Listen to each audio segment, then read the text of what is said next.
कौन से वेद पुराण में इसका प्रावधान मिलता है कि श्राद्ध क्रिया करना व्यर्थ है? देखो, सबसे पहले भगवत गीता के अंदर भगवान कहते हैं, ब्रह्म भगवान कहता है अर्जुन से, सारा ज्ञान बताया कि अर्जुन यहाँ पृथ्वी पे जो भूतों को पूजता है वो भूत बनता है, जो पितरों की पूजा करता है, श्राद्ध कर्म करता है, वो पितृ बनता है, जो भगवान की पूजा करता है वो भगवान की प्राप्ति करता है, जो मेरी पूजा करता है वो मुझे प्राप्त होगा।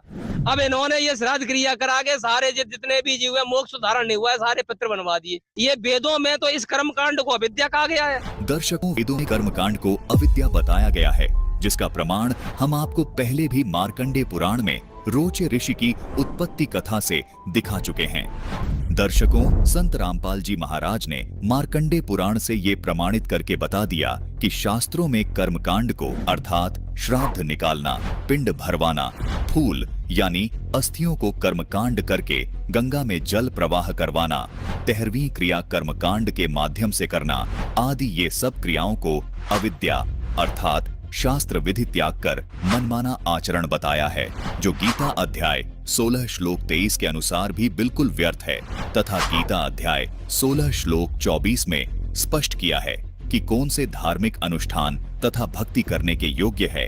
इसके लिए सनातन धर्म के मुख्य शास्त्र पवित्र चारों वेद तथा गीता जी ही प्रमाण है तथा इन्हीं शास्त्रों में लिखी धार्मिक क्रियाओं को आधार माने कि कौन सी साधना करनी है और कौन सी साधना नहीं करनी है। दर्शकों, इसी विषय पर आपको एक और प्रमाण दिखाना चाहेंगे। ये पुस्तक है गरुड़ पुराण सारोद्धार, जिसके अध्याय 16 के श्लोक नंबर 60 में लिखा है कि नाम मात्रेण संतुष्टा कर्म कांडता नराः मंत्रोच्चारण होमाद्यैर्भामिता क्रतु विस्तरै। इस श्लोक का अनुवाद है कि कर्म कांड में आस्था रखने वाले मनुष्य शास्त्र बोधित नाम मात्र की फलश्रुतियों से संतुष्ट होकर के मंत्रोच्चारण और होमादि कृत्यों से तथा यज्ञ से विस्तृत विधानों से भ्रांत रहते हैं, उन्हीं में उलझे रहते हैं। अर्थात वे लोग जो कर्म कांड में आस्था रखते हैं, उन्हें शास्त्रों के सिर्फ नाम मात्र की श्रुतियां संतुष्ट कर लेती हैं और वे मंत्रों की उच्चारणा, होम और यज्ञों आदि कृत्यों में उलझे रहते हैं। इस पुस्तक के अध्याय 16 के श्लोक 70 में कहा है, तस्मादित्यादिकम कर्म लोकरंजन कारकम मोक्षस्य कारणम साक्षात तत्वज्ञानम। खगेश्वर इस श्लोक का अनुवाद है कि हे खगेश्वर, पूर्वोक्त संपूर्ण कर्मानुष्ठान केवल लोकरंजन मात्र के लिए हैं, मोक्ष का कारण तो साक्षात तत्व ज्ञान ही है। दर्शकों, गरुड़ पुराण के इस प्रमाण से स्पष्ट हो जाता है कि ये कर्मकांड मोक्ष मार्ग नहीं है। मोक्ष केवल तत्व ज्ञान से ही हो सकता है और वर्तमान में तत्व ज्ञान केवल जगत गुरु तत्वदर्शी संत रामपाल जी महाराज जी के पास ही है। इस पुस्तक के अध्याय 5 के श्लोक 32 और 33 में कहा है कि मृतस्य एकादशहम तु भुंजानः श्वा विजायते लभे देवलको विप्रो योनि कुक्कुट संझकाम द्रव्यार्थम देवता पूजाम यह करोति द्विजाधमः स वै देवलको नाम हव्य कव्येषु गर्हितः।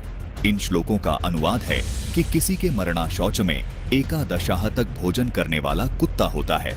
देवद्रव्य भोक्ता देवलक ब्राह्मण मुर्गे की योनि प्राप्त करता है। जो ब्राह्मणाधम द्रव्यार्जन के लिए देवता की पूजा करता है वह देवलक कहलाता है।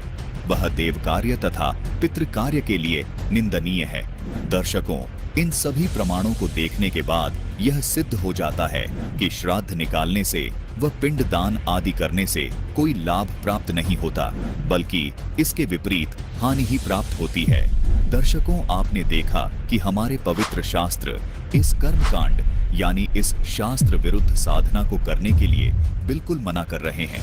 साथ ही हमारे इन धर्म ग्रंथों में इन शास्त्र विरुद्ध साधनाओं के करने का दुष्परिणाम भी बताया है। लेकिन हिंदू धर्म के इन धर्म गुरुओं तथा कर्मकांडियों की प्राचीन आदत रही है कि ये गीता जी को श्रेष्ठ मानते हैं, लेकिन आचरण इसके बिल्कुल विपरीत करते हैं। ठीक इसी प्रकार गरुड़ पुराण को सत्य मानते हैं, लेकिन क्रिया बिल्कुल इसके विपरीत करते हैं।